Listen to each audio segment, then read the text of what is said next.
Holloway shows some mortality. Look at this. Holloway just told him, stand right here. Oh, big connection late.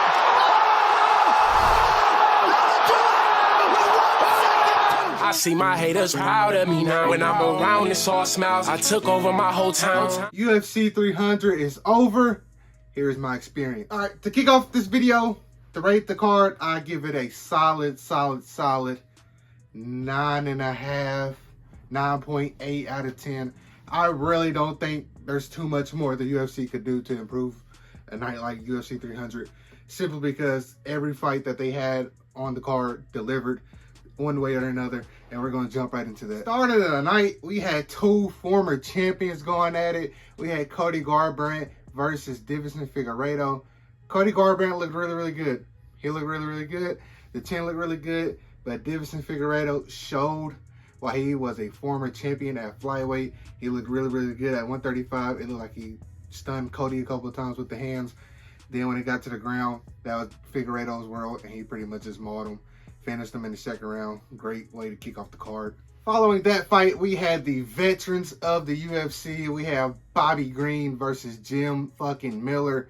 That fight lived up to the hype on one side. Jim Miller just hit like he was a touch too slow in some of the exchanges. And then by round 2 and 3, it was all Bobby Green. I'm surprised he didn't get the finish, but that was a clear win for Bobby Green on one of the biggest cards of the night. Bobby Green did call out Patty in Manchester. How y'all see that one going? Let me know. The next fight on the early prelims, we had another former champion. Get used to that because there's a lot of them on this card. We had Jessica Andrade versus Maria Rodriguez. I agree with the decision. On the feet, Maria looked really good. But on the ground, like in the first fight, it was Andrade's world. She had top control for the majority of the first round after Rodriguez slipped. But you can't slip against a former champion. She showed why, and she punished her for it in the entire round. Rodriguez had some really good boxing. Hopefully we can see her back in the octagon pretty soon. And Jessica Andrade, what do you do with her potential rematch with Wei Lee? But yeah, y'all let me know what y'all want to see with them. Following that fight, we had the upset of the night, in my opinion. We had Jalen Turner versus Renato Moicano. Renato money, Moicano. And it shouldn't have been an upset. It shouldn't have been. Jalen Turner, if you knock somebody down like that, you have to finish the fight. You have to finish the fight. I can't take anything away from Moicano. You didn't finish him. You knocked him down. Yeah, it looked pretty cool, but he was up on his feet in like 2-3 seconds. You got to finish that fight. That's unacceptable, dude. That's very unacceptable. Now you go back to the drawing board, 155. I don't know how many more times you can make that weight. You're pretty big.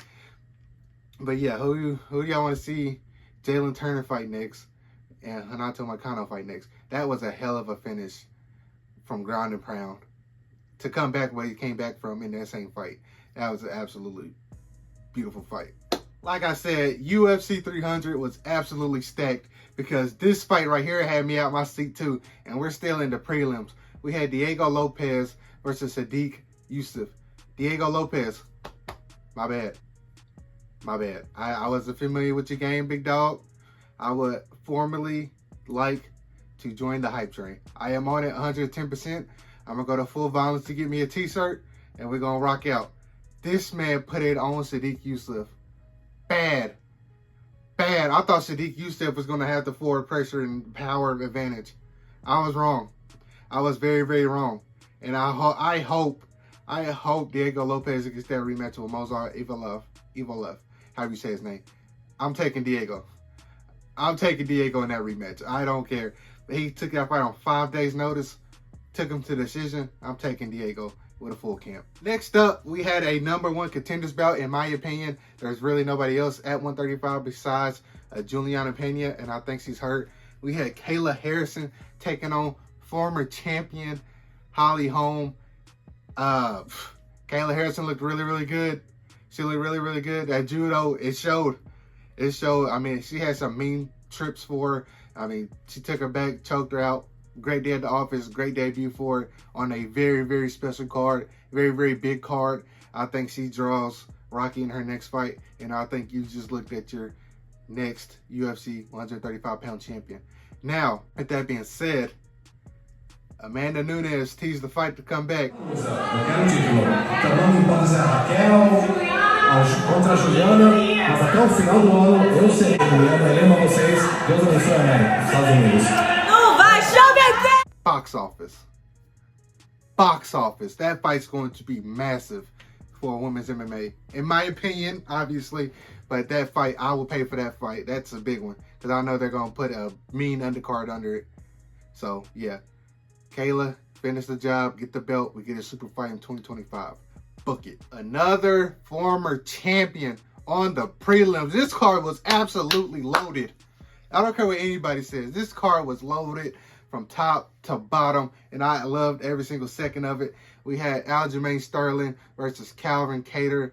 Aljamain Sterling looked really, really good at 145 pounds. What do you do next with Calvin Kattar? I have no idea. He was off for, what, a year and a half, 2 years? I don't know where he goes from here. But what do you do with Aljo? You got a top 10 featherweight now. I mean, Calvin Kattar was ranked, I think, 8th. So he's top 10 easily. Do you give him a Volkanovski? If Max takes the Ilya fight in Spain, do you give him a Volk? Number 1 contenders belt? Hey, I'm just saying, UFC, Sean Shelby, Dana White, I can cook. I can cook some shit up. But yeah, Aljo's performance, pretty much what you expect from Aljo. I mean, controlled him for most of the fight. He dominated that fight, in my opinion. What do you guys think? The prelims main event. And if you haven't guessed it, that's the fight that's playing in the background. Jiri Prochazka versus Alexander Rakic. Great fight. Great fight while it lasted. Alexander Rakic, I know I picked him. I mean, he looked really, really good coming off the couch for 2 years. He said he had staph. I don't buy it. Well, he probably had it, but I don't care. I mean, you took the fight. You took the fight. I don't like excuses after the fact. But Jiri Prochazka, he got touched up in the first round. He came back, and you can see it right now. He's actually finished him as I speak. He finished him. He finished him. Love to see it. Number 1 contender. Number 2 contender, probably a light heavyweight, considering that Alex Pereira already beat him. But I will say, that's a very, very fun fight. Very, very fun fight. Whoever he draws next, I'm going to be tuned in and probably picking him. What do you see next for Jiri? I think Alex Pereira is going to have to fight Magomed next at light heavyweight. But he also said he wanted a heavyweight fight, but we're not there yet. How do y'all see this going? Well, how did y'all see this one going? And who do y'all want to see them fight next? Let me know. Kicking off the main card, we had Mr. Bo Nickel versus Cody Brundage. I still don't know how they got that placement. That's kind of insane. Yeah, Bo Nickel got the most in-cage fight time experience in this fight from Cody Brundage. Cody Brundage punched him a couple times. Not too much to speak on him with this fight. We knew what it was going into it, but he did finish by submission. So that's, I guess, yeah. Following that fight, we had a number 1 contenders fight at lightweight. We had a former champion, Mr. Taz Oliveira, taking on Arman Tsarukyan. I'm not gonna lie. I'm not gonna lie at all. When I seen this, I thought Arman was out cold. Out completely cold. But he popped up fine, gave the thumbs up. Hey, I was just saying, usually when I see Charles Oliveira get somebody to choke or armbar or any type of submission, it usually ends there. It usually ends there. He got out of a guillotine too. That was nasty. I don't think people are giving Arman enough credit for surviving that too. Arman Tsarukyan, they offered him the title shot on 7 weeks notice.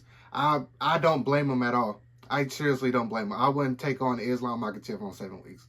Especially after he just got out of a really, really tough fight with Charles Oliveira.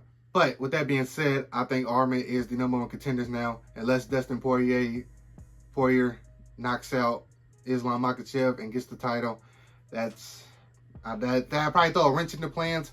But the plan probably is for him to fight later in December or something against the champion. And I think I'm gonna take Arman, whoever it is. I don't really care. Who do you guys got? How did y'all see this one going? Let me know. My guys, we got a new fight to show new MMA fans. Max Holloway versus Justin Gaethje for the BMF title of the world. That fight did not disappoint. Max Holloway did not have to put himself in the fire like that. He did. He showed why he's the real BMF champion now. Max Holloway has set him up for so many opportunities. It's actually crazy. Let's run it down real quick. Number one contender at lightweight, easily. He knocked out the number one contender. He knocked out Justin Gaethje in spectacular fashion. Dana White never posts a finish right after it happens on pay-per-view. He posted it like 30 minutes after. That's insane. That's star power. He did the same thing with Sean O'Malley, if that tells you anything.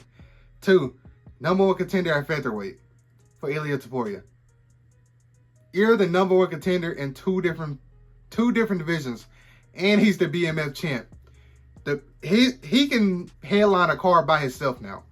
He is the champion, and people is going to be tuned in. And I know if people is going to be tuned in, because I'm going to be tuned in. And if I'm tuned in, y'all going to be tuned in. So, hey, it sells. He probably has the best outlook on the UFC roster right now. What do you guys think? How did y'all see that fight going? I loved it. It was a great fight. Not gonna lie. I know I picked Max, but in the back of my head, I was just hoping that Gaethje couldn't crack that chin. And yeah, in the co-main event of the night, we had champion China versus China. Weili Zhang versus Yan Xiaonan. Pretty much what I expected. I want to say 80% of what I expected. I did not expect Yan Xiaonan to look that good on the feet, but Weili pretty much had her way with her on the ground. Can't really blame them. Can't blame Weili. It was a great strategy. Yan Xiaonan looked really, really good on the feet. I think it's just one of those things where she's a great contender. She's just running into Weili, a very, very dominant champ right now. She potentially can move up and be a champion at 135, in my opinion. Especially if it's Rocky. She's probably the lowest. I probably feel like Raquel Pennington has the lowest chance of ending the year as a champion in the UFC. What do you guys think about that? How did y'all feel about the co-main event? Let me know.